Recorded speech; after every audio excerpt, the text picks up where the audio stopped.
Menghitung mundur Piala Dunia 2026, sebuah turnamen yang sangat spesial untuk seluruh pecinta sepak bola seluruh dunia. Ada banyak negara debutan, negara veteran, sampai mereka yang dari awal sudah menjadi kontender juara. Tapi masih dalam bracket yang sama, kita punya mereka negara yang terkadang tidak pernah dianggap serius. Ekuador tentu termasuk dalam salah satunya. Bagaimana tidak? Setiap kali melihat region Amerika Selatan, pastinya nama seperti Uruguay, Brazil, dan Argentina yang akan keluar duluan. Tapi apakah kalian setuju kalau kita sebut Ekuador bisa menjadi negara powerhouse selanjutnya? Lebih spesifik lagi, negara ini bisa menjadi produsen bocil wonderkid di masa depan.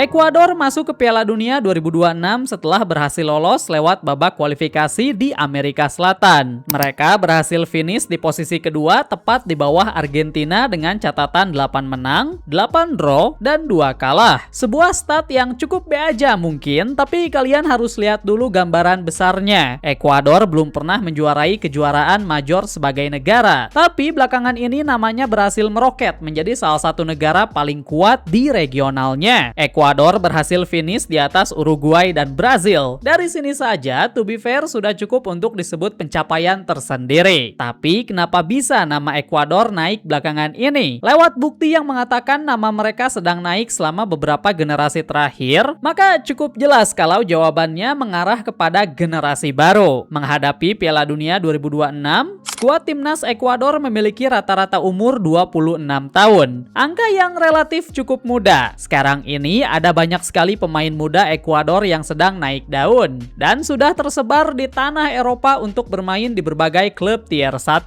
Pertama, Moises Caicedo, salah satu pemain termahal dalam sejarah Chelsea dan Premier League, termasuk ke dalam jajaran kapten di sana juga. Plus, musim kemarin dia telah membawa pulang 2 trofi untuk Chelsea. William Pacho, pemain defender yang sekarang ini sedang membela PSG, skuad yang sangat terkenal akan levelnya, dan musim kemarin dia termasuk ke dalam alasan kenapa PSG bisa juara Champions League dan treble-nya. Terakhir, Piero Hincapié, pemain pinjaman Leverkusen yang sekarang sedang bermain bersama Arsenal. Yes, dia belum menang apapun bersama Arsenal, tapi catatannya bersama Arsenal termasuk elit, dan sebelumnya dia termasuk ke dalam skuad Invincible bersama Leverkusen Xabi Alonso. Itu barulah 3 pemain teratas yang mereka punya. Sedangkan jikalau kalian melihat skuad timnas lengkapnya, maka di sana ada beberapa nama lain yang mungkin kalian kenal. Semua yang tadi kita bahas mengarah kepada generasi yang sekarang. Generasi yang siap menghadapi Piala Dunia selanjutnya. Namun, kita bisa menggali lebih dalam untuk melihat mineral atau potensi yang lebih ganas lagi dari negara ini. Tahukah kalian kalau sekarang ini ada banyak klub Premier League yang sudah membuat pre-kontrak kepada para wonderkid dari Ekuador? Pertama ada Kenry Paez, bocil yang baru saja memasuki umur 19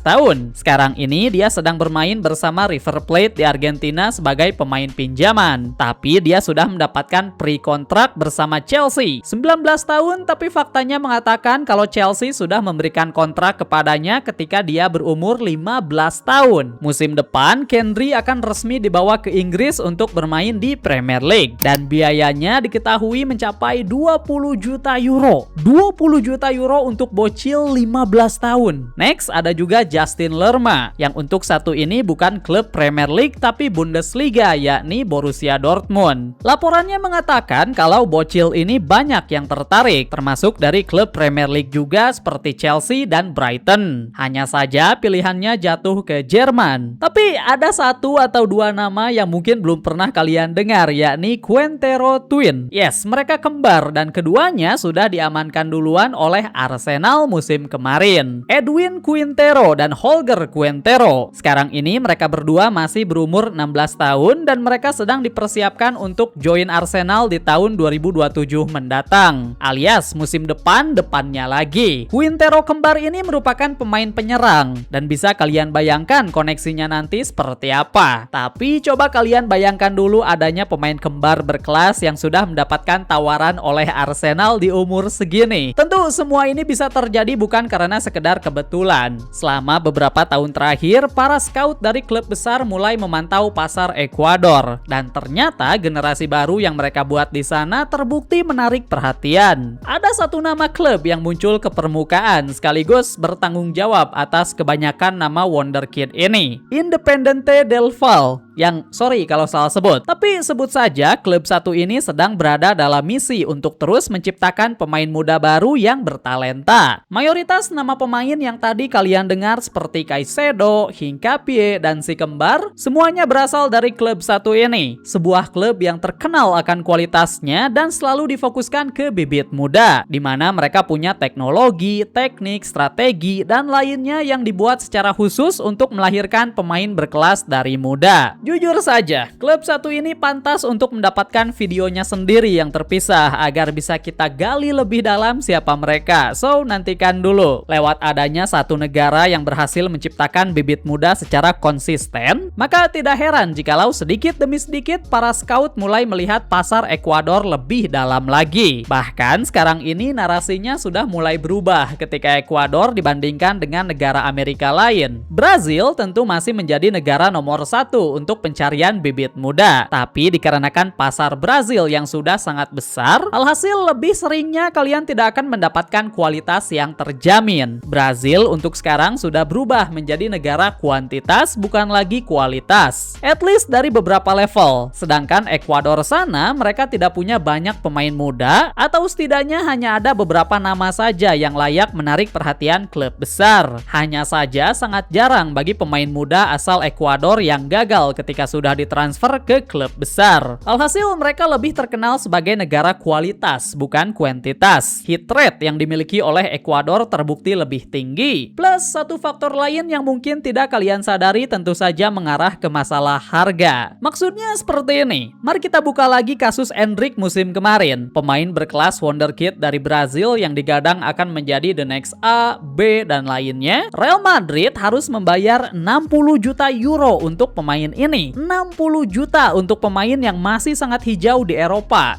Umurnya masih muda dan klubnya juga Real Madrid. Walaupun menjadi pemain bintang di Brazil, ketika datang ke Madrid musim ini kalian tahu endingnya seperti apa. To be fair, sekarang Endrick sedang bermain di Lyon dan hasilnya juga tidaklah buruk. Tapi lewat fakta kalau Endrick dengan harga 60 juta harus dipinjamkan, maka Real Madrid pasti merasa Endrick belum layak. Pajak dari Brazil untuk klub Eropa sekarang ini memang sudah menggila. Dan hal ini juga yang membuat kenapa sih banyak klub Eropa yang mulai melihat market lain. Ekuador dengan pemain berkelas tapi harganya bisa diperdebatkan, tentu menjadi opsi yang sangat menggiurkan. Kalian bisa mengatakan hal yang sama kepada Argentina dan Uruguay, tapi sekarang zaman sudah berubah, berevolusi sehingga membuat pasar Ekuador lebih menarik lagi untuk dilihat klub besar. Sekali lagi, kita mungkin bisa membahas Independiente del Valle lebih dalam, tapi untuk video ini kita rasa sudah cukup. Kalian sudah mengerti apa maksud dari video ini. Perhatikan Ekuador untuk 5 tahun ke depan, karena bisa saja mereka menjadi market yang setara dengan negara Amerika Selatan lainnya. Sekaligus mari kita lihat dulu performa mereka di Piala Dunia besok. Ekuador bisa menjadi negara kuda hitam di sini.